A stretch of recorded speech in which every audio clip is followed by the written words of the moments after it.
Tahimik nilang ginawa ito. Walang ingay, walang malaking pahayag. Ngunit sa kabila nito, kumabog ang mga puso at ang ilan ay nasira lalo na para sa mga tagahanga ng Kathniel na lumaki na nagmamahal sa isang kwento na minsang parang magtatagal magpakailanman. Ngunit higit pa sa pagbabalik tanaw at kirot ng pagpapakawala, mayroong isang bagay na maganda dito. Lumalaki ang mga tao, nagtatapos ang mga kabanata, nagsisimula ang mga bago, at kapwa nararapat sa Kaila Estrada at Daniel Padilla na makahanap ng pag-ibig sa pinakatuwid. Pinakamatapat na anyo nito ng walang panggigipit.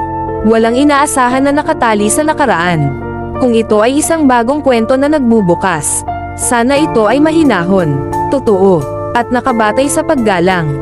Hindi upang palitan ang kung ano man ang noon, kundi upang lumikha ng isang bagay na ganap na kanila.